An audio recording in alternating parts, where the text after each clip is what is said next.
తండ్రి స్తోత్రమయ్యా, సర్వాధికారి స్తోత్రమయ్యా, సర్వజ్ఞాని స్తోత్రమయ్యా, సర్వసంపన్నుడ స్తోత్రమయ్యా, సకల ఐశ్వర్యములు కలిగిన దేవ స్తోత్రమయ్యా, సర్వశక్తి గల దేవ స్తోత్రమయ్యా. నాయనా మీకే వందనాలు చెల్లిస్తున్నాం ప్రభు, మీకే వందనాలు, మీకే వందనాలు, మీకే వందనాలు. ప్రేమ నమ్మకమైన మా ప్రియ పరలోకపు తండ్రి, మీ పరిశుద్ధమైన శ్రేష్టమైన పవిత్రమైన పాదములకై వందనాలు స్తోత్రాలు చెల్లిస్తున్నాం.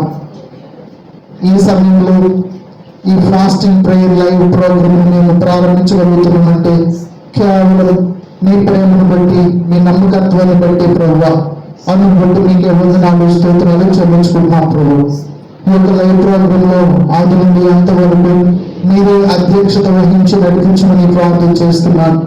ఈ యొక్క లైవ్ ప్రోగ్రాంకి మీరు తండ్రిగా, దేవుడిగా, రాజుగా, ప్రభువుగా, రక్షకుడిగా తోడుగా ఉంది విజయ పదములో, విజయ మార్గంలో ఈ లైవ్ ప్రోగ్రాం నడిపించమని ప్రార్థన చేస్తున్నాను. నాయన వాతావరణాన్ని అనుకూలపరిచినందుకు వందనాలు, నాయన విద్యుత్ శక్తిని అనుకూలపరిచినందుకు వందనాలు, శక్తి యంత్రాలను అనుకూలపరిచినందుకు వందనాలు, సంగీత వాయిద్యాలను అనుకూలపరిచినందుకు వందనాలు. మా పరమ తండ్రి, ఏ టెక్నికల్ ప్రాబ్లమ్స్ రాకుండా సమస్తాన్ని మీ ఆధీనంలో ఉంచుకుని మా ద్వారా మీకు మహిమ, ఘనత, ప్రభావాలు తెచ్చుకోండి. మేము పాల్గొతున్న పాటలు మీరుండండి దేవా, మేము వినబోతున్న వాక్యం ద్వారా మాతో మాట్లాడి మమ్మల్ని బలపరిచి ప్రోత్సహించండి. ఆటంకములు, అవరోధములు తొలగించమని వేడుకుంటూ మా ప్రార్థన ఆలకించి మా ప్రార్థనలతో ప్రతిఫలమిస్తారని నమ్ముచు మా ప్రభువును ప్రియ రక్షకుడునైన యేసు నామమున ప్రార్థిస్తున్నాం తండ్రి, ఆమేన్, ఆమేన్. ఆల్రైట్, మనం ఒక పాట పాడుకుని మొట్టమొదటిగా ప్రభువుని స్తుతించబోతా ఉన్నాం. కాబట్టి ప్రతి ఒక్కరు కూడా ఈ పాట పాడేటప్పుడు ఏకీభవించి దేవుని స్తుతించాలని మనం చేస్తున్నాం.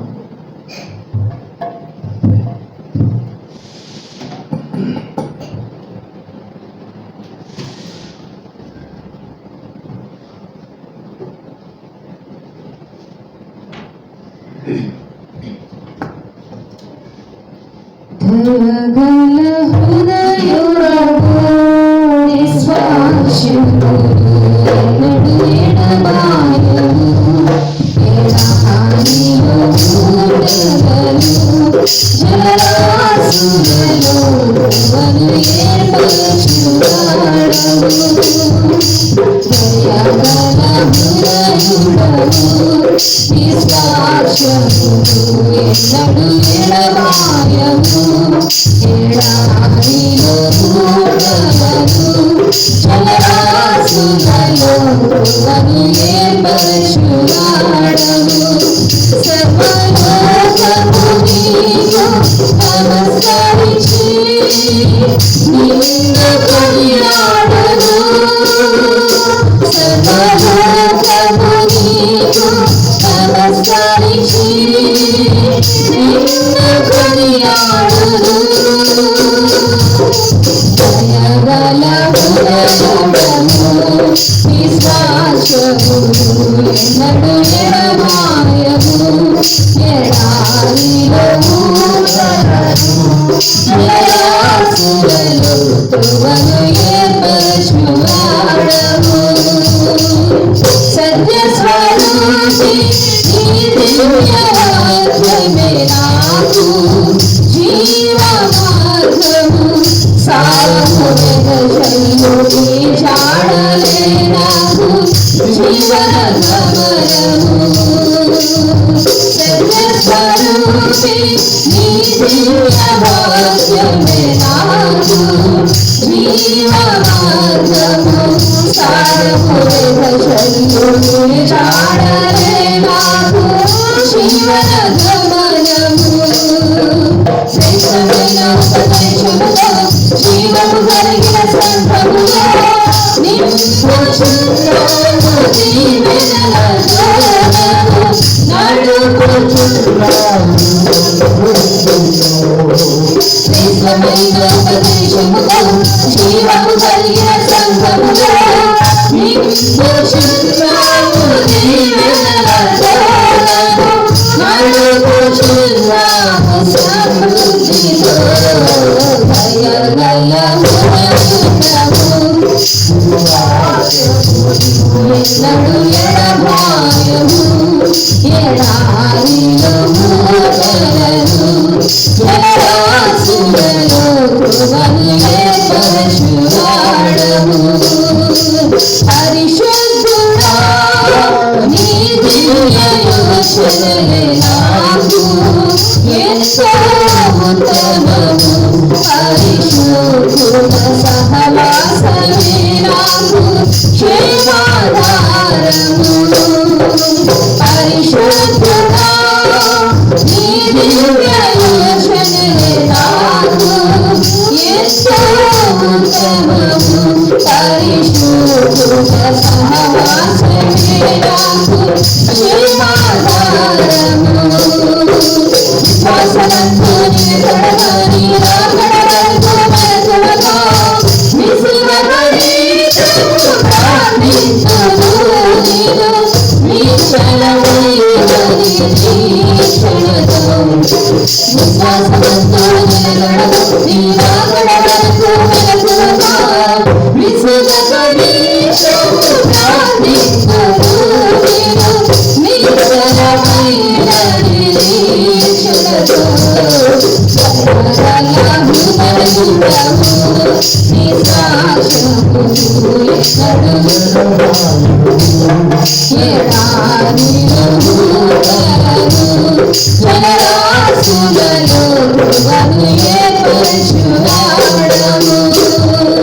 పరిపూర్ణుడా నీ దివ్య చిత్తమే నాకు జీవాధారము పరవాసిగా జీవించుటే నాకు నిత్య సంతోషము పరిపూర్ణుడా నీ దివ్య చిత్తమే నాకు జీవాధారము పరవాసిగా జీవించుటే నాకు నిత్య సంతోషము ఆశ్రయమైన నీ నామమే సజీవమైన నీ జ్ఞానమే ఆరాధనే యేసయ్యా నిన్ను నిత్యము కీర్తించి ఘనపరచును ఆశ్రయమైన నీ నామమే సజీవమైన నీ జ్ఞానమే ఆరాధనే యేసయ్యా నిన్ను నిత్యము కీర్తించి ఘనపరచును దయగల హృదయుడము విశ్వాసము ఎన్నడు ఎడబాయము ఎడారిలో మూగలను జలరాశులలో కృపను ఏర్పరచువాడము దయగల హృదయుడము విశ్వాసము ఎన్నడు ఎడబాయము ఎడారిలో మూగలను జలరాశులలో కృపను ఏర్పరచువాడము సర్వలోకపు నీకు నమస్కరించి నిన్ను కొనియాడుదు సర్వలోకపు నీకు నమస్కరించి నిన్ను కొనియాడుదు దయగల హృదయుడము విశ్వాసము ఎన్నడు ఎడబాయము ఎడారిలో మూగలను జలరాశులలో కృపను ఏర్పరచువాడము హల్లెలూయా హల్లెలూయా.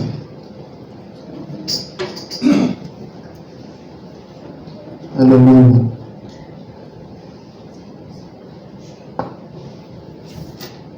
దేవుని నామానికి మహిమ కలుగును గాక. ఈ యొక్క ఫాస్టింగ్ ప్రేయర్ కొరకు దేవుని బిడ్డలైన ప్రతి ఒక్కరిని ప్రేమపూర్వకంగా ఆహ్వానం చేస్తూ ఉన్నాను. అందరూ బాగున్నారు కదండి. మీరందరూ దేవుని కాంతుదలలో సంతోషంగా ఆశీర్వాదకరంగా దీవెనకరంగా బ్రతకాలని ఈ లాక్డౌన్లో వీలైనంత ఎక్కువ సార్లు మీ అందరి కోసం మేము ప్రార్థన చేస్తూ ఉన్నాం.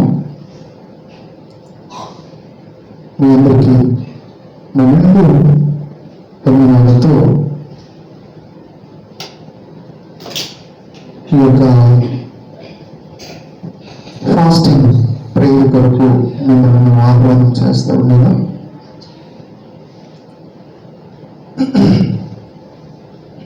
దేవుని కృప ద్వారా ఈరోజు ఒక మంచి వర్తమానాన్ని పరిశుద్ధాత్మ దేవుడు మనతో మాట్లాడాలని చెప్పి ప్రార్థన పూర్వకంగా ఆయన స్వరం కొరకు మనం కనిపెడదాం. బైబిల్ గ్రంథం నుండి ఋతు గ్రంథము 1వ అధ్యాయము 20వ వచనాన్ని చదువుకుందాం. ఋతు గ్రంథం 1వ అధ్యాయం 20వ వచనం. ఆమె సర్వశక్తుడు నాకు చాలా దుఃఖము కలుగజేసెను గనుక నన్ను నయోమి అనక మారా అనుడి. తర్వాత 1:1 కూడా చదువుదాం. 1వ అధ్యాయం 1వ వచనం. న్యాయాధిపతులు ఏలిన దినముల యందు దేశములో కరువు కలుగగా యూదా బెత్లెహేము నుండి ఒక మనుష్యుడు తన భార్యను తన ఇద్దరు కుమారులను వెంట పెట్టుకుని మోయాబు దేశమున కాపురముండుటకు వెళ్ళెను. చాలు, చిన్న ప్రార్థన చేసుకుందాం. ప్రార్థనతో మన వాక్య ధ్యానాన్ని ప్రారంభం చేసుకుందాం. పరిశుద్ధుడా, ప్రేమ కలిగిన తండ్రి, కృపగల దేవా, ఈ ఫాస్టింగ్ ప్రేయర్ కొరకు లైవ్ ప్రోగ్రాంలో సంఘాన్ని కలుసుకునే దాని మీద విధేన దాసునిగా మరొకసారి నాకు ఇచ్చిన అవకాశాన్ని బట్టి మీకు వందనాలు చెల్లిస్తున్నాను ప్రభు. ఈ యొక్క సమయంలో చదవబడిన లేఖన భాగాలను మీ హస్తాలను పెడుతున్నాను ప్రభు. ఈ వాక్యాన్ని మీరు వివరిస్తేనే మాకు ఆశీర్వాదకరంగా ఉండగలదు. మమ్మల్ని మీ సేవ చోటును మరుగుపరచి మీరు మాతో మాట్లాడమని, మరి మా ఘనత ప్రభావాలు మీరే పొందుకోమని వేడుకుంటూ మా ప్రభువును మీ రక్షకుడైన యేసు నామమున ప్రార్థిస్తున్నాను తండ్రి, ఆమేన్. చాలా సంతోషం. ఈ సమయంలో నేను చెప్పాలనుకుంటున్న అంశం ఏంటంటే, మన దేవుడు మారా బ్రతుకులను మొదలుగా మార్చే దేవుడు, మూడైపోయిన జీవితాలను చిగురింపు చేసే దేవుడు. ఈ రెండు పదాలు కూడా, లేకపోతే ఈ రెండు సెంటెన్సెస్ కూడా ఋతు గ్రంథంలో నుండి ఇద్దరు వ్యక్తుల ద్వారా మీకు పరిచయం చేయాలని ఆశపడుతూ ఉన్నాను. మారా బ్రతుకును మొదలుగా చేసే దేవుడు అని అంటే మనకి ఈజీగా అర్థమవుతుంది, నయోమి జీవితం. ఎందుకంటే ఇప్పుడు మనం చదువుకున్న వాక్య భాగంలో 1వ అధ్యాయం 20వ వచనంలో నయోమి అంటది, నన్ను నయోమి అని పిలవద్దు, మారా అని పిలవండి. మారా అంటే అర్థం ఏంటంటే చేదు. అది ఆమె జీవితానికి బాగా కరెక్ట్గా సూటబుల్ అయ్యే విషయం అది. అయితే మోడైన బ్రతుకులను చిగురింపు చేసే దేవుడు. ఎవరు మోడైన జీవితంలో, ఎవరు మోడైన స్థితిలో ఉన్నారు అని మనం ఆలోచన చేస్తే రూతు, యవనస్తురాలైన రూతు.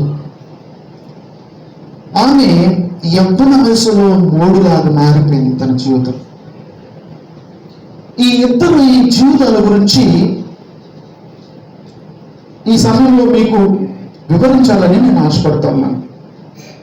మొట్టమొదటిగా న్యాయాధిపతులు ఏలిన దినములలో జరిగిన సంఘటన ఇది ఋతు గ్రంథం.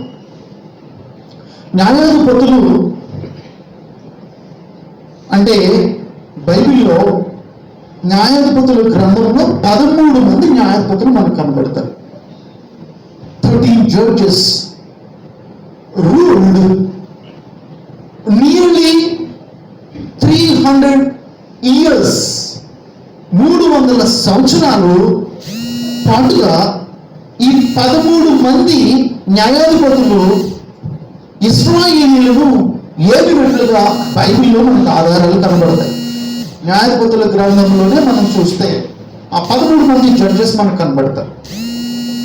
అయితే ఈ పర్టికులర్ సందర్భం, ఈ రూతు గ్రంథం అనేది అసలు యాక్చువల్గా ఈ సెపరేట్ బుక్లో కాకుండా ఈ స్టోరీని బైబిల్లో రాయవలసి వస్తే ఇది న్యాయాధిపతుల గ్రంథంలో ఒక స్టోరీ లాగా రాయవలసిన స్టోరీ అన్నమాట. న్యాయాధిపతుల గ్రంథంలో రియల్ స్టోరీ అనుకున్నప్పుడు నిజంగా జరిగిన సంఘటన అది ఎక్కడ జరుగుతుందని చెప్పి బైబిల్ పండితులు చెప్తున్నారంటే, ఆలోచన వెళ్ళబుచ్చుతున్నారంటే, కరువు సంభవించిందని ఉంది కాబట్టి 6వ అధ్యాయంలో కూడా న్యాయాధిపతుల గ్రంథంలో 6వ అధ్యాయంలో మనకి కరువు అనే విషయం మనకు కనబడుతుంది. అంటే గిద్యోను న్యాయాధిపతిగా పిలువబడక ముందు జరిగిన కరువు. ఆ టైంలో గిద్యోను న్యాయాధిపతిగా రాని టైంలో వచ్చిన కరువు టైంలో, ఆ సమయంలో ఈ యొక్క కుటుంబం నయోము కుటుంబం, లేకపోతే ఎలీమేలకు కుటుంబం, ఈ నయోమి ఎలీమేలకు తన 2 కుమారులు మహ్లోను కిల్యోను, ఈ వీళ్ళు 4 యూదయ బెత్లెహేము నుండి ఎక్కడికి వెళ్ళిపోయారంటే మోయాబు దేశంలోకి వెళ్ళిపోయారు. ఇక్కడ నయోమి, రూతు, ఈ 2 కోసం నేను చెప్పాలని ఆశపడుతున్నాను కదా. నయోమి ఎవరికి సూచనగా కనబడుతుందంటే, రక్షించబడిన వ్యక్తి దేవుని నుండి దూరం అయిపోయిన సందర్భాన్ని నయోమి మనకి తెలియజేస్తూ ఉంటుంది. రూతు ఏ సందర్భాన్ని లేకపోతే ఏ వ్యక్తిని మనకి కనుపరుస్తుందంటే, రక్షణ లేని ఒక వ్యక్తి దేవుని ఎరిగి దేవుని దగ్గరికి వచ్చిన ఒక ప్రకృతి సంబంధమైన వ్యక్తిగా, లేదంటే అన్యునిగా, లేదంటే రక్షణ లేని వ్యక్తిగా రూతు సూచనగా మనకు కనబడుతుంది అన్నమాట. మీకు అర్థమైందని నేను అనుకుంటున్నాను. మొట్టమొదటిగా నయోమి రక్షించబడిన వ్యక్తి దేవుని దగ్గర నుండి దూరంగా వెళ్ళిపోయిన సందర్భాన్ని నయోమి చూపిస్తా ఉంటే, రూతు అసలు దేవుడంటే ఎవరో తెలియకుండా ఉన్న ప్రకృతి సంబంధమైన వ్యక్తిగా ఉండి, ఈ లోక సంబంధమైన వ్యక్తిగా ఉండి, దేవుణ్ణి ఎరిగి దేవుళ్ళలోకి వచ్చిన రక్షించబడిన బిడ్డకి రూతు సాదృశ్యంగా కనబడుతుంది. అయితే వీళ్ళిద్దరి మధ్యలో జరిగిన సందర్భాన్ని నేను మీకు కొన్ని విషయాలు చెప్పాలని ఆశపడతా ఉన్నాను. ఏంటి అంటే, మొట్టమొదటిగా నయోమి బెత్లెహేము నుండి ఎక్కడికి వెళ్ళిపోయింది అంటే మోయాబు దేశంలోకి వెళ్ళిపోయింది. ఎందుకు అని అంటే కరువు భారము వలన. ఒకటి కరువు వలన, కరువు వచ్చింది కదని చెప్పి మోయాబు దేశం వెళ్ళిపోయి అక్కడ క్షేమంగా హ్యాపీగా బ్రతుకుదామని వాళ్ళు అనుకున్నారు. వాళ్ళు ఎక్కడ ఉండేవారు అంటే బెత్లెహేములో ఉండేవారు. ఇప్పుడు బెత్లెహేములో ఉండే వారి యొక్క మొదటి జీవితం దేనికి సాదృశ్యం అంటే దేవుని దగ్గర ఉన్న జీవితానికి సాదృశ్యం. ఆ కుటుంబం అంతా దేవుని దగ్గరే ఉండేవారు, దేవునిలో బలపడేవారు, దేవునిలో ఎదిగేవారు, దేవునితో సహవాసం చేసేవారు, దేవునికి ప్రార్థన చేసేవారు, దేవుణ్ణి ఆరాధన చేసేవారు, దేవునితో పెనవేసుకుని ఉండేవారు ఎలీమేలెకు కుటుంబం. అయితే కరువు కారణం చేత వాళ్ళు ఎక్కడికి వెళ్ళిపోయారంటే మోయాబు దేశంలోకి వెళ్ళిపోయారు. దేవుల్లో ఉంటున్న ఈ కుటుంబం మోయాబు దేశమునకు వెళ్ళిపోవడము దేన్ని సూచిస్తుందంటే దేవుని దగ్గర నుంచి దూరంగా దేవుని దగ్గర నుంచి వెళ్ళిపోయిన స్థితిని చూపిస్తుంది. ఇది అందరికీ తెలిసిన విషయమే. క్రైస్తవులు అనబడిన వారందరూ కూడా ఈ విషయాన్ని ఈజీగా గెస్ చేయగలరు, అర్థం చేసుకోగలరు. అయితే ఇక్కడ నేను మీకు చెప్పాలనుకుంటున్న విషయం ఏంటంటే, మోయాబు దేశం వెళ్ళిపోయిన ఈ యొక్క ఎలీమెలెకు కుటుంబం ఎందుకు మోయాబు దేశం వెళ్ళిపోయింది అనేది చెప్పాలనుకుంటున్నాను. కారణం ఏంటంటే, ఒకటి, ఎలీమెలెకు మంచి వయసులో ఉన్నాడు. రెండోది, ఇద్దరు టీనేజ్ లో ఉన్న ఇద్దరు కుమారులు, మహులోను కిల్యోనుడు, ఇద్దరు కుమారులు ఉన్నారు. మూడోది, నయోమి కూడా వయసులో ఉంది అప్పటికి. ఈ వీళ్ళు నలుగురు కలిసి మేము ఎక్కడున్నా బ్రతకగలము అనే ధైర్యం చేసి, బ్రతుకు కొరకు మేము ఎలాగైనా బ్రతకగలం అని ధైర్యం చేసి దేవుని సన్నిధిని విడిచి వెళ్ళిపోయిన కుటుంబానికి సాదృశ్యం అన్నమాట ఈ ఎలీమెలెకు నయోమి కుటుంబం. అంటే నేను ఇప్పుడు చెప్పాలనుకుంటున్న విషయం ఏంటంటే, మనకి అన్నీ మంచిగా ఉన్నప్పుడు దేవుడు అవసరం ఉండదు మనకి. అదనమాట నేను చెప్పాలనుకుంటున్నాను. మనకి అన్ని సమృద్ధిగా ఉన్నప్పుడు మనం బ్రతికేద్దాం అనుకుంటాం. దేవునితో మనకు సంబంధం లేదనుకుంటాం. దేవుని యొక్క అవసరం మాకు రాదులే అనుకుంటాం. ఇదే పరిస్థితి మనం బైబిల్ గ్రంథంలో కానీ చూస్తే, యెషయా గ్రంథం 6వ అధ్యాయం 1వ వచనంలో ఒక మంచి మాట ఉంటుంది. అదేంటంటే, ఒకసారి చదువుతారు చూడండి. యెషయా గ్రంథం 6వ అధ్యాయం 1వ వచనం. రాజైన ఉజ్జియా మృతి సంవత్సరమున, నేను ఈ యొక్క యెషయా గ్రంథం 6వ అధ్యాయము దేవుని ద్వారా ఈ రోజున అనుదిన వాక్య ధ్యానంలో నేను చదివాను.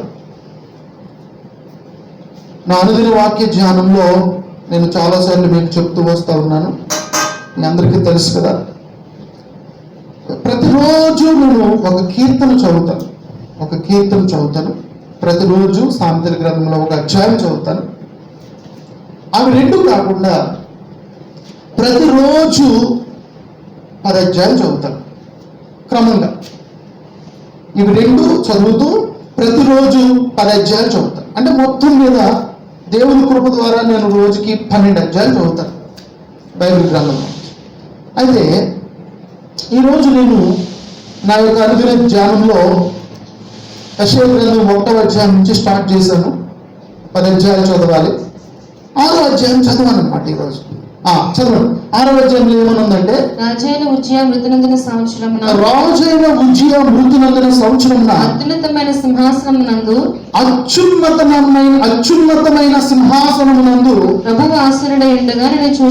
ప్రభువు ఆసీనుడై ఉండగా నేను చూచితిని. ఆయన చొక్కాయి అంచులు దేవాలయమును నిండుకొనెను.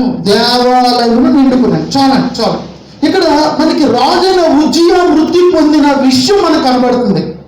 రాజైన ఉజ్జియా మృతి పొందాడు అని బైబిల్లో చెప్పబడింది. ఎందుకు రాజైన ఉజ్జియా మృతి పొందితేనే కానీ యెషయి దర్శనాన్ని చూడలేకపోయాడు అని అంటే, ఈ రాజైన ఉజ్జియా గురించి నేను మీకు ఒక విషయం చెప్పాలనుకుంటున్నాను. ఈ రాజైన ఉజ్జియా చనిపోకపోతే యెషయి దర్శనం చూడలేకపోయాడు, దేవుని దర్శనం.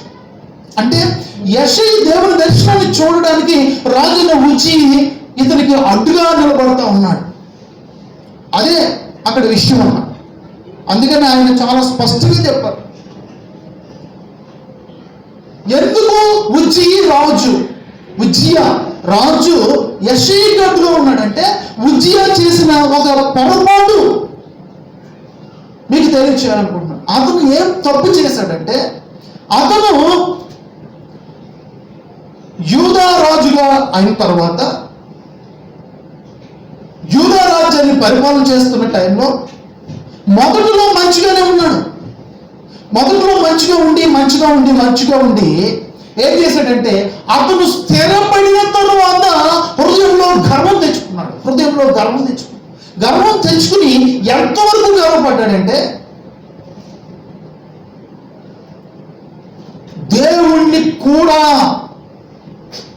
లెక్క చేయనంతగా, దేవుని మాటలను కూడా లెక్క చేయనంతగా, దేవుని యాజకులను కూడా లెక్క చేయనంతగా గర్వపడ్డాడు. గర్వపడి ఈయన ఏం చేశాడంటే దేవుని యాజకులు మాత్రమే దేవుని మందిరములో ధూపం వేయగలిగిన స్థితిలో ధూపం వేయాలి. కేవలం దేవుని యాజకులు మాత్రమే ధూపం వేయాలి. కానీ ఆ పనిని ఈ ఉజ్జియా చేసేసిన తర్వాత అతని నొసటి మీద కుష్ఠరోగం వచ్చేసింది. నొసటి మీద తెల్లటి మచ్చ వచ్చేసింది. అతని శరీరంలో కుష్ఠరోగం వచ్చేసింది. నేను ఎందుకు ఈ మాటలు ఈ సమయంలో మెన్షన్ చేశానంటే ఉజ్జియా కూడా అన్ని బాగా ఉన్నప్పుడు దేవుని మాటలకి విలువ ఇవ్వలేదు. దేవుని మాటలకు విలువ అంటే దేవుడు చెప్పారు ఏ పని ఎవరు చేయాలో అది చేయాలి అని దేవుడు చెప్పారు. ఆ మాటల్ని అతను గౌరవించలేదు. అతను గౌరవించకపోవడం వలన అతను నష్టపోయాడు. ఎలీమెలెకు నయోమి కుటుంబం కూడా అదే పొరపాటు చేశారు. వాళ్ళు జీవితంలో బాగా మంచిగా అన్నిటిలో మంచిగా ఉన్న సమయంలో వాళ్ళు అనుకున్నారు మాకు అంతా బాగానే ఉంది కదా, మాకు దేవునితో పని లేదు అన్నట్టుగా వాళ్ళు బెత్లెహేములో ఉండవలసిన వాళ్ళు. బెత్లెహేం అంటే రొట్టెల ఇంట్లో ఉండవలసిన వాళ్ళు. వీళ్ళు ఏం చేశారంటే మోయాబు దేశానికి వెళ్ళిపోయారు. మోయాబు దేశము దేవునికి వ్యతిరేకముగా ఉండే దేశం, అంటే దేవుని యొక్క ఆలోచనలకు వ్యతిరేకంగా ఉండే దేశం. వాళ్ళు భయంకరమైన విగ్రహారాధన చేసే దేశం అది. అట్లాంటి దేశానికి వీళ్ళు వెళ్ళిపోయారు అసలు ఏమీ ఆలోచించకుండా. అక్కడికి మనం వెళ్ళిపోతే ఏమవుతుందో, మన బ్రతుకులు ఏమవుతాయో అని కనీసం కూడా ఆలోచించకుండా వెళ్ళిపోయారు. వెళ్ళిపోయిన తర్వాత అక్కడ hardly they lived there in the Moab hardly 10 years. 10 సంవత్సరాలు అనుకున్నారు అంతే. ఈ 10 సంవత్సరాల్లో వాళ్ళు ఎంత నష్టపోయారంటే ఈ నయోమి కుటుంబం, ఎలీమెలెక్ చనిపోయాడు, తర్వాత మహలోను కిలియోను పెళ్లి చేసుకున్నారు, వాళ్ళు కూడా చనిపోయారు. అంటే వాళ్ళు దేవుని చూసుకుని మేము ఎక్కడైనా బ్రతకగలము అని వెళ్ళిపోయారో అది అంతా వారి జీవితంలో కోల్పోయారు. మనం కూడా మనకు అన్ని మంచిగా ఉన్నప్పుడు దేవుని దగ్గర నుంచి దూరంగా వెళ్ళిపోకండి దయచేసి. కొంతమంది అన్నీ బాగున్నప్పుడు దేవుడు గుర్తు రావు అసలు. దేవుడు అంటే లెక్క ఉండదు అసలు. ఏమీ లేనప్పుడేమో దేవుని దగ్గరికి వచ్చి పదే ఏడ్చి ప్రార్థన చేస్తారు. అన్నీ వచ్చిన తర్వాత దేవుణ్ణి మర్చిపోతారు, దేవుని సన్నిధిని మర్చిపోతారు. మనం అలా ఉండకూడదు. దేవుని యొక్క ప్రణాళిక నయోమి కుటుంబం మీద ఏముందో తెలుసండి. యోదయ బెత్లెహేములో నుండే యేసు ప్రభువు రావాలని ఉంది కదా. మీకా గ్రంథంలో ఈ యొక్క ప్రామిస్ ఉంటుంది. యోదయ బెత్లెహేము నుండే యేసు ప్రభువు రావాలి మీకా భక్తుడు చెప్పారు. అయితే ఆ యోదయ బెత్లెహేములో నుండి యేసు ప్రభువు రావాలి అని అంటే ఎవరి కుటుంబంలో నుండి రావాలని అనుకుంటున్నారు యేసు ప్రభువు అంటే నయోమి కుటుంబమే, ఎలీమెలెకు కుటుంబమే. అర్థం చేసుకుంటా ఇచ్చేసి నయోమి కుటుంబాన్ని దేవుడు వాడుకోవాలని ఆయన ఎంతగానో ఆశపడి ఉన్నారు. ఆయన ఎంతో ఆశ పెట్టుకుని ఉన్నారు ఈ కుటుంబం మీద.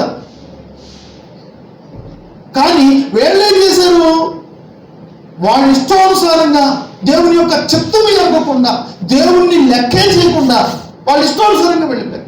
దయచేసి నేను చెప్పే మాట ఇది మన జీవితాలకి అన్వయిస్తున్నాను, అర్థం చేసుకోండి. ఏంటి అని అంటే మన జీవితంలో కూడా దేవుడు ఎంతో గొప్ప ప్రణాళిక కలిగి ఉంటారండి. ఆ గొప్ప ప్రణాళికను మనం అర్థం చేసుకోలేక దేవుడి దగ్గర నుంచి దూరంగా వెళ్ళిపోతున్నామేమో ఒకసారి ఆలోచన చేసుకోండి. మామూలు ప్రణాళిక కాదు ఈ కుటుంబం మీద దేవునికి ఉన్నది. మామూలు ప్రణాళిక కాదు. అయితే ఆ ప్రణాళికని వీళ్ళు లెక్క చేయకుండా, అంటే వాళ్ళకి అసలు తెలియదు అది, దాన్ని ఎరగకుండా గుర్తిరగకుండా వాళ్ళు ఏం చేశారు అంటే దూరంగా వెళ్ళిపోయారు. అయితే దేవుడు మళ్ళా 10 సంవత్సరాల తర్వాత ఆ కుటుంబాన్ని మళ్ళీ తిరిగి యోదయ బెత్లెహేముకి నడిపించాడు. దేవునికి స్తోత్రం కలుగును గాక. ఇది దేవునికి సూచన అంటే, నేను ఫస్ట్ అదే చదివించాను. నేను ఎందుకు 1:20 చదివించానంటే, వాళ్ళు తిరిగి యోదయ బెత్లెహేముకి వచ్చారు.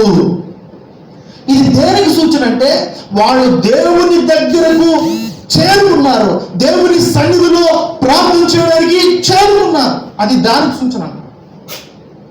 మనం దేవుని సన్నిధిలో ప్రార్థన చేసే వారంగా ఉన్నామా, దేవుని సన్నిధి నుంచి దూరంగా వెళ్ళిపోయే వారంగా ఉన్నామా? ఆలోచించండి. యోనా జీవితంలో కూడా ఇట్లాంటి సందర్భమే ఒకటి జరిగింది. దీనికి సంబంధించిన, అంటే దీనికి రిలేటెడ్గా ఉన్న ఒక సంఘటన యోనా జీవితంలో కూడా జరిగింది. అదేంటంటే, యోనాని దేవుడు 1,20,000 మంది విశ్వాసులకు కాపరి చేయాలనుకుంటున్నారు దేవుడు.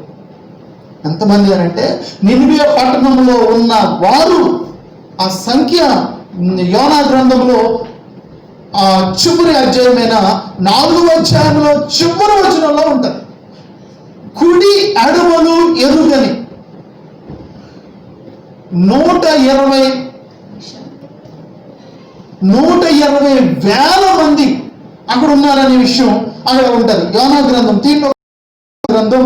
4వ అధ్యాయం చివరి వచనం. యోనా గ్రంథం 4వ అధ్యాయం చివరి వచనం. అయితే 120,000 కంటే ఎక్కువై కుడి ఎడమలు ఎరుగని జనమును బహు పశువులను గల నినివే మహాపురమ విషయంలో చాలండి. ఇప్పుడు దేవుని యొక్క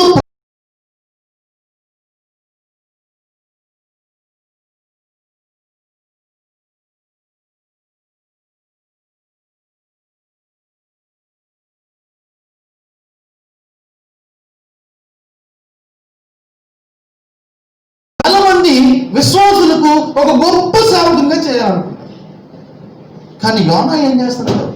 యోనా నినివేకి వెళ్ళవయ్యా అని దేవుడు ప్రత్యక్షమై చెప్తే, యోనా ఏం చేశాడు అని అంటే, నినివేకి వెళ్లకుండా తర్షీష్కు వెళ్ళడానికి టికెట్ తీసుకుని తర్షీష్ వెళ్ళే వాడెక్కాడు.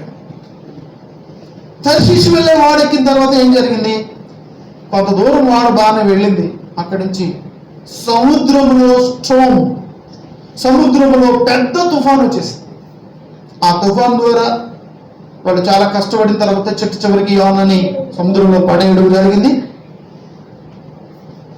ఆ సముద్రంలో తిమింగలం వచ్చి యోనాని మింగి యోనా నినివే పట్టణంలో కక్కినట్టు మనం చూస్తాం. అప్పుడు యోనా ఆ తిమింగలం గర్భంలో ప్రార్థన చేసుకుని పశ్చాత్తాపడిన తర్వాత యోనాని దేవుడు మళ్ళా ఆయన ఇచ్చిన వాగ్దానం ప్రకారమే 1,20,000 మందికి సేవకులుగా మార్చాడు. దేవుని స్తోత్రం కలుగును గాక. అంటే దేవుని ప్రణాళికలు మనం ఎరగకపోవడం వల్ల కొన్ని సందర్భాల్లో మనము పొరపాట్లు చేస్తూ ఉంటాం. ప్రియమైన స్నేహితులారా, దేవుని బిడ్డలారా, సహోదరులారా, ఈ యొక్క సమయంలో నేను మీకు చెప్పేది ఏంటంటే, మీరు దేవుని యొక్క ప్రణాళికలను ఎరుగుతున్నారా, ఎరగట్లేదా? ఒకవేళ ఎరగకపోతే మనం ఎంత పెద్ద తప్పైనా జరిగిపోతుంది మన జీవితం. నయోమి కుటుంబాన్ని యేసు ప్రభువారికి ఒక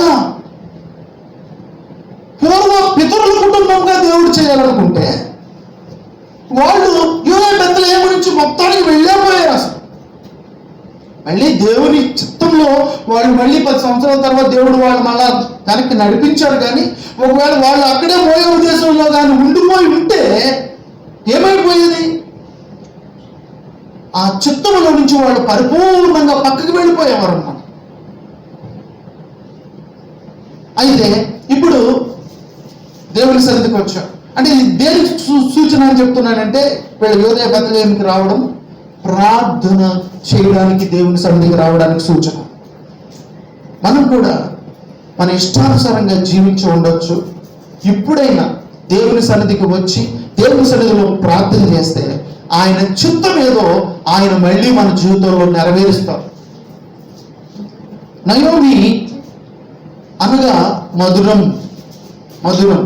అయితే ఈ నయోమి ఇక్కడికి వచ్చి ఏం మాట్లాడుతుందంటే మళ్ళీ ఒకసారి చూద్దాం. 1వ అధ్యాయం 20వ వచనం, ఋతు గ్రంథం 1:20. ఆమె సర్వశక్తుడు నాకు చాలా దుఃఖము కలుగజేసిన కనుక నన్ను నయోమి అనక మారానుడి అని చెప్తుంది. అంటే నా జీవితము ఫస్ట్ మధురమైన జీవితమే, దేవుని దగ్గర ఉన్న జీవితమే. కానీ దేవుని దగ్గర నుంచి దూరంగా వెళ్ళిపోవడం వల్ల నా బ్రతికి ఏమైపోయిందంటే మారాగా మారిపోయింది. అయితే దేవుని యొక్క చిత్తంలో ఈ మారా బ్రతుకుని దేవుడు మళ్ళీ మధురంగా మార్చాడు, మళ్ళీ నయోమిగా మార్చాడు దేవుడు. ఎక్కడ మనం చూడొచ్చు అంటే 4:15 మనం చూడొచ్చు ఆ మాట. 4:15 ఇదే ఋతు గ్రంథం 4:15. నిన్ను ప్రేమించి 7 కుమారుల కంటే నీకు ఎక్కువగా ఉన్న నీ కోడలు ఇతని కన్నది. ఇతడు నీ ప్రాణమును ఓదార్చి ముసలితనమును నీకు పోషకుడగునని నయోమితో చెప్పారు. ఇప్పుడు నయోమి జీవితం మారాగా మారిపోయింది. ఇప్పుడు మళ్ళీ నయోమిగా మారి, అంటే వాళ్ళతో చెప్పింది ఆమె రాగానే, యోదయ బెత్లెహేము రాగానే ఏం చెప్పిందంటే నన్ను నయోమి అనకండి, కానీ ఏమనమంటుంది? మారా అనమంటుంది. అంటే నన్ను మధురమని పిలవకండి, చేదు అని పిలవండి. ఎందుకంటే నాకు చేదైన అనుభూతులు నా జీవితంలో అనేకమైన ఉన్నాయి. భర్త చనిపోయాడు, పిల్లలు చనిపోయారు, ఇదంతా కూడా చేదైన జీవితం. తర్వాత ఏమీ లేకుండా రిక్తురాలు అయిపోయారు. ఇదంతా కూడా చేదైన అనుభవం. అయితే అక్కడ చివరి మనం చదివితే 4:15 మళ్ళీ ఒకసారి చదవండి. అక్కడ ఒక మాట మీరు చెప్పాలనుకుంటున్నాను. నిన్ను ప్రేమించి కొంచెం పైనుంచి 14 నుంచి చదవండి. అప్పుడు స్త్రీలు ఈ దినమున నీకు బంధువుడు లేకుండా చేయని యెహోవా స్తుతినందును గాక, ఆయన నామము ఇశ్రాయేలులో ప్రకటింపబడును గాక. నిన్ను ప్రేమించి 7 కుమారుల కంటే ఎక్కువగా ఉన్న నీ కోడలు ఇతని కనెను. ఇతడు నీ ప్రాణమును ఓదార్చి ముసలితనమున పోషకుడగునని నయోమితో. ఏమండి ఇక్కడ ఏంటి? నయోమి అనే పదం మీరు మళ్ళీ ఉచ్చరించారు. అదనమాట, అది చెప్పాలనుకుంటున్నాను. అంటే ఆమె నన్ను నయోమి అనుకోండి, ఎందుకంటే నేను అంతకుముందు మధురమే, కానీ ఇప్పుడు చేదుగా మారిపోయాను, చేదైన అనుభూతులకు వచ్చాను అని చెప్పింది. కానీ ఈ ఋతుకి కుమారుడు పుట్టిన తర్వాత, అంటే ఋతు బోయజులకు ఒబేలు పుట్టిన తర్వాత ఈమె జీవితం మళ్ళీ నయోమిగా మారింది. దేవుని స్తోత్రం కలుగునుగా. అంటే మనం దేవుని దగ్గరకు వచ్చి మన దేవుని దగ్గర ప్రార్థన చేస్తే అది చేదైన బ్రతుకైనా మధురంగా మారుతుంది. అంతకుముందు దేవుని దగ్గర ఉండేది, మోయాబులోకి వెళ్ళిపోయిన ఆమె మళ్ళీ దేవుని దగ్గరికి వచ్చింది. మోయాబులో ఉన్నంత కాలం చేదుగా మారాగా ఉంది. మళ్ళీ దేవుని దగ్గరికి వచ్చిన తర్వాత మళ్ళీ నయోమిగా మారింది, మళ్ళీ మధురంగా మారింది. అదనమాట.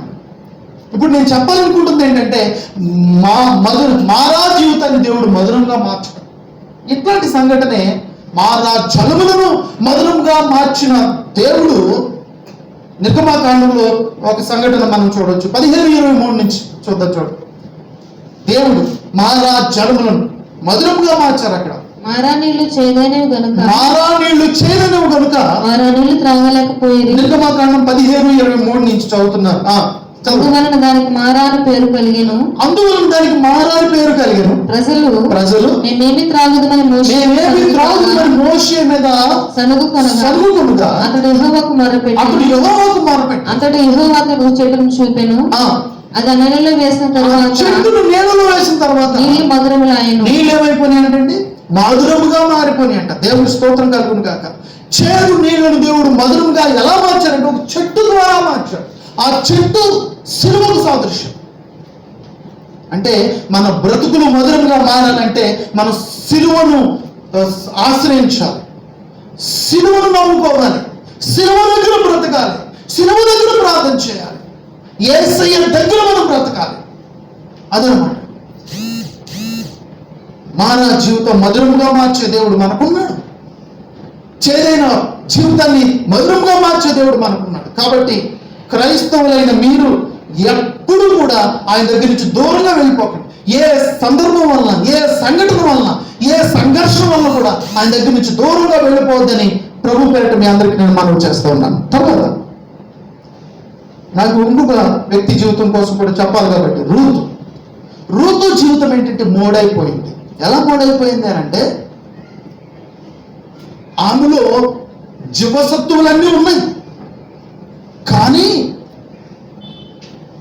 మూడుగా మారింది. మూడు అంటే దానికి దేనికి సాదృశ్యం అంటే ఫలించలేని దానికి సాదృశ్యం అన్నమాట. ఆమె యవనస్తులే అప్పటికి కూడా. ఎందుకంటే ఎలా యవనస్తురాలని మనం చెప్పొచ్చు అంటే, మొదటిగా ఆమె పిల్లలు కూడా కనుక్కుంటూ చచ్చిపోయాడు భర్త. పిల్లలు కూడా లేరండి ఆమె. మొదటి భర్త ఎలిమెలెకు నయోమిల పెద్ద కుమారుడు మహ్లోనుని చేసుకుంది రూతు. చేసుకున్న తర్వాత ఈమె మోయాబీయురాలే, దేవుణ్ణి ఎరగని బిడ్డే. కానీ ఈ కుటుంబంలోకి వచ్చిన తర్వాత ఆ దేవుని మీద విశ్వాసం పెంచుకుంది. నయోమి కుటుంబంలోకి వచ్చిన తర్వాత ఆ యెహోవా దేవుని మీద విశ్వాసం పెంచుకుని ఆ యెహోవా దేవుని దగ్గరికే వెళ్ళాలని నిశ్చయించుకుంది. ఆ యెహోవా దేవునిలోనే సంతోషించాలని నిశ్చయించుకుంది. అది కష్టమైన నష్టమైన, భారమైన బరువైన, అది ఏదైనా సరే ఆ యెహోవా దగ్గరే నేను బ్రతకాలి అని నిశ్చయించుకుని నయోమితో పాటుగా వార్పుగా విడిచి వెళ్ళిపోయినా కూడా నయోమితో పాటుగా రూతు యోధా బెత్లెహేము వచ్చింది. ఇది దేనికి సాదృశ్యం అని చెప్తున్నానంటే, దేవుని ఎరగని వారు దేవునిలోకి వచ్చిన దానికి సాదృశ్యం అని చెప్తున్నాను నేను, రూతు జీవితం. అయితే ఈ మోడైపోయిన జీవితాన్ని దేవుడు చిగురింపజేశారు. ఆమెలో ఎవరు ఉంది, బలం ఉంది, శక్తి ఉంది, కానీ పిల్లలు పుట్టడానికి అవకాశం లేదు. ఎందుకంటే భర్త లేడు. ఆమెలో ఎంత ఎవరు ఉన్నా పురుషులు లేకపోతే ఎలా పిల్లలు కలగాలని, అందుకని ఆమె మోడులాగా అయిపోయిందన్నమాట బ్రతుకు. ఫలాలు లేని బ్రతుకు, చిగురు లేని బ్రతుకు, వర్తిల్లు లేని బ్రతుకు. అటువంటి మోడైపోయిన బ్రతుకును దేవుడు ఏం చేశారంటే చిగురింపజేసి, అంత మాత్రమే కాదు ఫలింపజేసి అనేకులకు ఆశీర్వాదకరంగా రూతు జీవితాన్ని మార్చారు. ఈ సందర్భంలో ఒకవేళ ఎవరైనా దేవుణ్ణి తెలియని వారు ఈ మాటలు వింటూ ఉంటే నేను మీకు చెప్పేది ఏంటంటే, మీ జీవితాలు దేవుని దగ్గరికి వస్తే, అంటే యెహోవా దేవుని దగ్గరికి, యేసు ప్రభువు దగ్గరికి మీరు వస్తే, మీ జీవితాలు మూడైపోయినా కూడా ఆయన మళ్ళా మిమ్మల్ని చిగురింపజేసి ఫలింపజేసే దేవుడు. ఈ దేవుడు చిగురింపజేయగలడు. ఆయన ఎలా చిగురింపజేశారు అని మనం చూస్తే 4:13 మనం చూస్తే అక్కడ ఉంటుంది. అంటే ఈమె మూడైపోయిన జీవితం, ఒకటి మారా అనుభవం, రెండోది మోడు అనుభవం. మారా మోడు, ఈ రెండింటి కోసం నేను చెప్తున్నా. మారా అనుభవంలో ఎవరున్నారంటే నయోమి ఉంది, మోడైపోయిన అనుభవంలో ఎవరున్నారంటే రూతు ఉంది. చదవండి 4:13. కాబట్టి బోయజు రూతును పెళ్లి చేసుకున్నాడు అంటాడు. చాలండి. ఇప్పుడు బోయజు ఎవరు అని మనం ఆలోచన చేస్తే, బోయజు యూదయ బెత్లెహేములో ఉన్న ఒక గొప్ప రైతు అన్నమాట, ల్యాండ్ లార్డ్. అతనికి చాలా పొలం ఉంది, అతను చాలా సంపన్నుడు, ధనవంతుడు. ఆ ధనవంతుని పొలములో ఈ రూతు పరిగి ఏరుకోవడానికి వెళ్ళింది. ఫస్ట్ ఎలా వెళ్ళింది, ఎందుకు వెళ్ళిందంటే, that is because of God's grace, అంతే, ఇంకేమీ లేదు. నయోమి చెప్పలేదండి. మనం అనుకోవచ్చు నయోమి బోయజు పొలంలోనికి వెళ్ళి పరిగెరుకు అని చెప్పి పంపించింది అని. కాదు, నయోమి జాగ్రత్తలే చెప్పి పంపించింది, కానీ బోయజు పొలంలోకి వెళ్ళి ఏరుకో అని చెప్పలేదు. ఫస్ట్ ఆమె పరిగెరుకోవడానికి వెళ్ళినాం. అయితే ఈమె డైరెక్ట్ గా బోయజు పొలంలోకి వెళ్ళింది పరిగెత్తుకోవడానికి. కారణం ఏంటంటే దేవుని యొక్క నడిపింపది, దేవుని యొక్క లీడింగ్ అది. అంటే ఈ మోడైపోయిన జీవితాన్ని చిగురింప చేయాలని చెప్పి దేవుడు ఆలోచన చేసుకుని ఈ యొక్క రూతుని దేవుడు ఎక్కడికి పంపించారంటే బోయజు పొలంలోకి పంపించారు. అది అప్పటికి రూతు కూడా తెలియదు ఆమె బోయజు పొలంలోకి వెళితే అక్కడ తను చిగురిస్తుంది అని. అప్పటికి బోయజుకి కూడా తెలియదు, రూతుకి కూడా తెలియదు, నయోమికి కూడా తెలియదు, ఎవ్వరికి తెలియదు. ఈమె పరిగెత్తుకోవడానికి వెళుతుందని అనుకున్నారు అందరూ. కానీ దేవుడు ఏమనుకుంటారంటే ఈ పరిగెనే వంక మీద ఈమె మోడైపోయిన జీవితాన్ని చిగురింపజేయడానికి నేను ఆమెను పంపిస్తున్నాను అనుకున్నాడు దేవుడు. దేవుని స్తోత్రం కలుగును కాదు. కొన్ని సందర్భాల్లో మన జీవితంలో జరిగేవి ఎందుకు జరుగుతున్నాయో మనకు అర్థం కాకపోవచ్చు. కానీ దేవుడు తన ఉచితమైన కృప ద్వారా ఆయన ప్రణాళికలో మనం ఉన్నాం కాబట్టి ఆయన ప్రణాళిక ద్వారా మనల్ని సరైన స్థలానికి నడిపిస్తారు, సరైన సమయానికి నడిపిస్తారు. దేవుని స్తోత్రం కలుగును కాదు. ఎంత మంచి దేవుణ్ణి మనం కలిగి ఉన్నామండి. కేవలం అంటే దేవుడు రూతుని ఎందుకు అలా వాడుకున్నాడంటే నన్ను ఆశ్రయించి నా దగ్గరికి వచ్చింది కాబట్టి నేను తప్పకుండా ఈమెను ఆశీర్వదిస్తాను అనుకున్నాడు దేవుడు. ఈమెను ఆశీర్వదించాలి కాబట్టి ఎలా ఆశీర్వదించాలంటే బోయజు పొలంలోకి వెళ్ళాలి. వెళ్ళింది, మొదటి రోజు వెళ్ళింది, పరిగి ఏరుకుంది. బోయజు అడిగాడు ఈమె ఎవరు అంటే మోయాబీరాలు అని చెప్పి పని వాళ్ళు చెప్పారు. చెప్పిన తర్వాత మళ్ళీ తిరిగి వచ్చేసింది ఇంటికి వచ్చిన తర్వాత నయోమి అడుగుతుంది, అమ్మా నువ్వు ఎవరు ఏరుకున్నావు పరిగా అని అడిగితే బోయజు పొలంలో ఏరుకున్నాను అని చెప్పి అప్పుడు గుర్తొస్తుంది నయోమికి, అమ్మా ఆ బోయజు మనకి సమీప బంధువుడు, ఇంకెవ్వరి పొలంలోకి వెళ్ళదు, ఆయన పొలంలోనే ఏరుకో, ఆయన చాలా మంచివాడు. అప్పుడు గుర్తొచ్చింది నయోమికి. ఎందుకు ఈ మాటలు నేను చెప్తున్నానంటే ఆమెకి ఫస్ట్ పంపించినప్పుడు పరిగెత్తుకోవడానికి వెళ్ళేటప్పుడు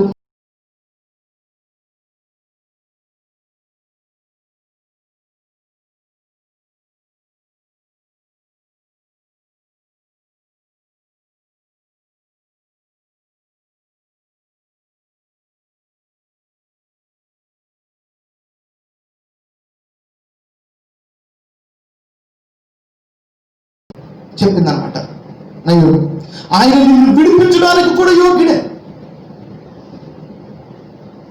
మోడైపోయిన బ్రతుకును చిగురింప చేసే దేవుడు ఎంత గొప్ప ప్రణాళికతో ఆ బోయజు పొలంలోకి పంపించాడో చూడండి. ఇప్పుడు ఈ బోయజు ఎవరికి సాదృశ్యం అంటే యేసయ్యకు సాదృశ్యం, యేసుక్రీస్తు వారికి సాదృశ్యం.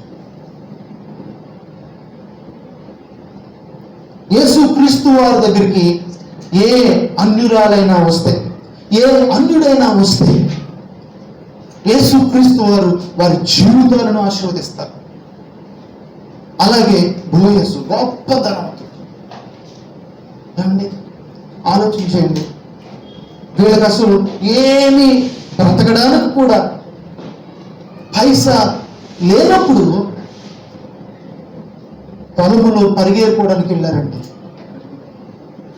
రూతు సహోదరి నయోమి అయితే పాపం అప్పటికి వృద్ధాప్యంలోకి వచ్చింది కాబట్టి ఆమె వెళ్ళలేకపోయింది అనుకున్నాం. కానీ రూతు పరిగెత్తుకుని బ్రతుకుదాం అనుకుంది. కానీ దేవుడు ఏం చేశాడు తెలుసండి, ఈ యొక్క మూడు బారుమైన జీవితాన్ని చిగురింప చేయాలని ఆశించి ఆయన ఆ పరిగెరుకునే జీవితాన్ని ఆ పొలానికి యజమానురాలుగా మార్చేశాడు. దేవుడు స్తోత్రం కలుగును గాక. ఎలాగోనంటే ఆ బోయజుని ఈమె పెళ్లి చేయడం ద్వారా. అదే మనం చదువుకున్న 4 పాదములు.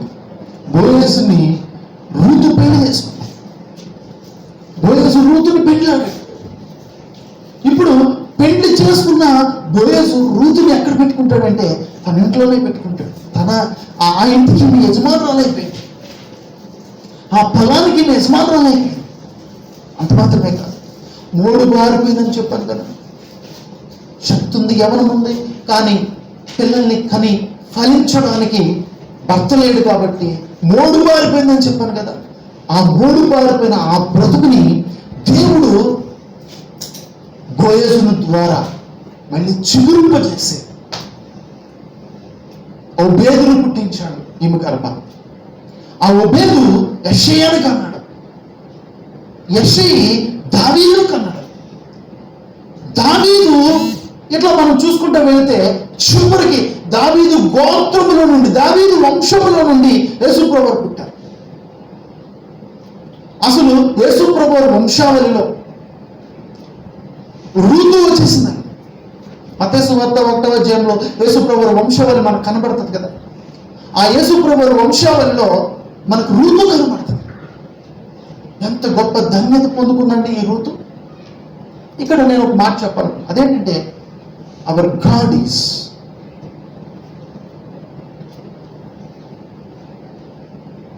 God of favour. మన దేవుడు దయ చూపే దేవుడు. మన దేవుడు జాగ్రత్త గుర్తుపెట్టుకోండి, మన దేవుడు పక్షపాతి కాడండి, పక్షపాతి కాదు. ఎందుకంటే ఆమె మోయాబీయురాలు కదా, నా దగ్గరకు వచ్చి నన్ను ఆశ్రయిస్తే నేను దాన్ని దీవించాలని అనుకోడు దేవుడు. ఎవరైనా సరే ఆయన దగ్గరికి వస్తే పక్షపాతం లేకుండా వారిని ఆశీర్వదిస్తాడంతే.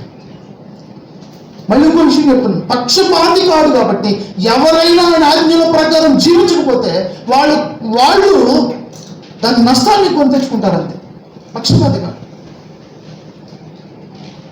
ఆయన బిడ్డలైన తర్వాత ఆయన ఆజ్ఞ ప్రకారం నడవకపోతే వాళ్ళని దేవుడు ఏం చేస్తాడంటే ఆ పరిణామం, ఆ శిక్ష వాళ్ళు అనుభవించి తీరుతారు.